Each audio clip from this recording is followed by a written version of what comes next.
Gein's crimes are the stuff of genuine nightmares. The man with an unhealthy obsession with his mother brazenly murdered 2 women and kept a bizarre collection of gruesome keepsakes inside his house of horrors. He truly deserves to be remembered as one of the world's most evil killers. On November 16, 1957, police entered Ed Gein's Plainfield farmhouse expecting to find a missing hardware store owner, but nothing could prepare them for the house of horrors they discovered. Throughout the house were various human body parts and pieces of furniture crafted with human skin and bones. He used human skin to make lamps, suits, and face masks, turned skulls into soup bowls, and even propped up a wobbly table using a leg bone. The crime scene was unlike anything law enforcement had ever encountered. What they found that day would become the blueprint for America's most notorious serial killers for decades to come. But the true scope of Gein's depravity didn't emerge until investigators began questioning him at Wautoma County Jail. At first, he denied murder, saying things like, "I didn't kill anyone that I know of, and to my knowledge, I didn't do it." But when officers smuggled him out and showed him Bernice Worden's body hanging in his barn, he confessed. The breakthrough came when he eventually admitted having shot Bernice Worden with a rifle. Very friendless. Whenever he would make some kind of friend, on those rare occasions when he would try to make a school friend and bring home a school friend, the mother would immediately find some reason to disapprove of the other child and forbid Ed from ever bringing. During his taped confession, Gein revealed the full extent of his horrific activities. When asked about removing flesh from bodies at cemeteries, he admitted the head. He described his grotesque rituals in disturbing detail. He was pretty sure he had removed a face and held it over his own. With her body, Mr. Warden. Years ago, when I was going to go deer hunting, I take him in, you know, it was a goat to go deer hunting. I put that up and was going to go deer hunting. That's what she was hanging from. Whether doing this for not too long because he had other things to do. Maybe an hour or so. He stuffed the masks with paper so they would dry. Gein confessed to putting oil on body parts to keep it soft and said he removed heads with a hacksaw. The investigation revealed that most of the body parts in his house, estimated to total 15 different individuals, had come from corpses removed from the cemetery. Skeptical authorities reopened 3 graves Gein identified. The results matched his descriptions. One coffin empty, another containing scattered remains and Gein's crowbar, and a third showing evidence of tampering. But when his supply of cemetery corpses wasn't enough, he was obliged to create his own. Gein confessed to the murders of Worden and another woman, a 51-year-old tavern owner named Mary Hogan, who disappeared in December 1954. During questioning, Ed admitted he had shot Mary Hogan. Investigators also found physical evidence in his home, including parts of her remains. His own little world of, getting his newspaper and fantasizing and masturbating, I'm sure, and he probably got some very strange notions about women, I think led him into the killing phase. A face mask crafted from her skin was cataloged among the gruesome items collected by the state crime lab. What drove this madness? His obsession with his mother defined his life. After her death, he preserved her rooms as if she might return at any moment. At the same time, he sought to recreate her, or become her, by crafting what investigators called a woman's suit from human skin.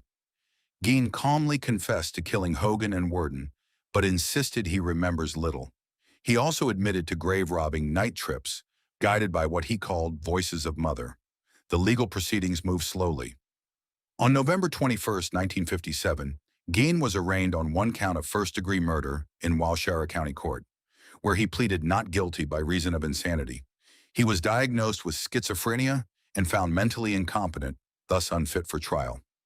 In March 1958, Gein was found unfit for trial and committed to Central State Hospital for the criminally insane in Walpen. It took over a decade before Gein stood trial. In 1968, doctors determined Gein was mentally able to confer with counsel and participate in his defense. The trial began on November 7, 1968, and lasted 1 week. Seemed a rather dark and gaunt personage 10 years ago. He seems more like a middle-aged businessman at this time.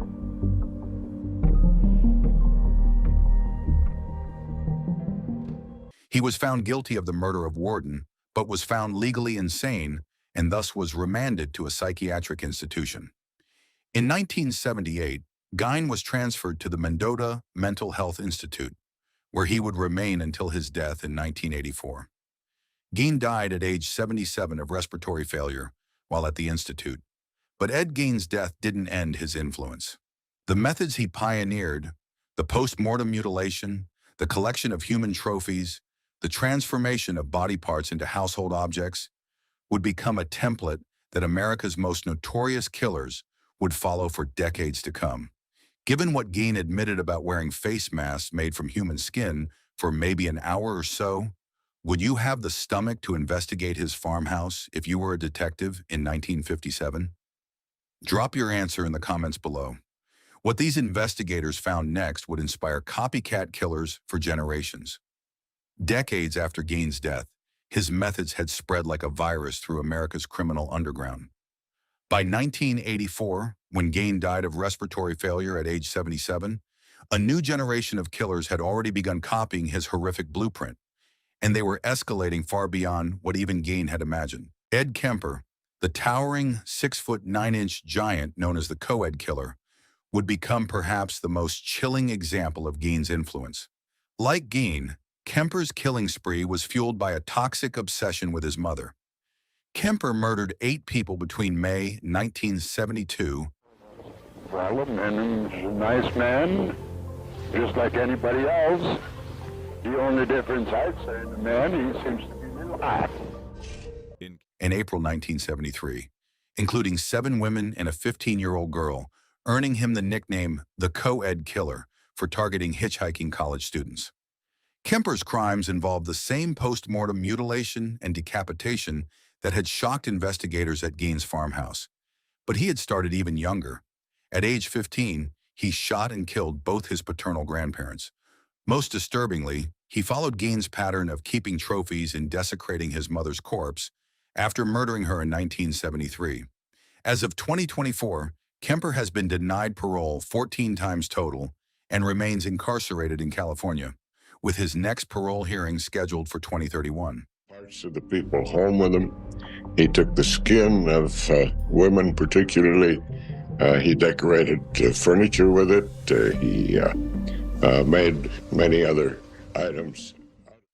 In Kansas City, Robert Berdella Jr. took Gein's dismemberment techniques to new extremes between 1984 and 1987. Known as the Butcher of Kansas City, Berdella tortured, raped, and murdered at least 6 men, then dismembered their bodies and kept the parts in his home, a direct echo of Gein's macabre household decorations. His first victim, 19-year-old Jerry Howell, was bound to his bed for over 24 hours before being tortured to death, then mutilated and dismembered. The pattern continued until 22-year-old Christopher Bryson escaped and led police to Berdella's House of Horrors. Authorities found drugs, photographs, and human remains scattered throughout the property. When they died, I just put the tape over it. The jury didn't like it, you know. So there was a bunch of photographers from the newspapers want to take a picture. You want to take a picture? Berdella pleaded guilty to 6 murders and received life without parole, but died of a heart attack in prison on October 8, 1992. Gary Heidnick's Philadelphia basement became another testament to Gein's lasting influence. Between 1986 and 1987, Heidnick held multiple women captive in his row house basement, torturing and killing at least 2 while deliberately mutilating their bodies after death. The same post-mortem desecration that had defined Gein's crimes. Survivors reported that Heidnick stored body parts throughout the basement, creating his own version of Gein's grotesque trophy collection. When police raided his home in March 1987, they discovered 3 chained captives alive alongside human remains in a self-dug basement pit. Convicted of 2 counts of first-degree murder and multiple other charges in 1988, Heidnick was executed by lethal injection on July 6, 1999.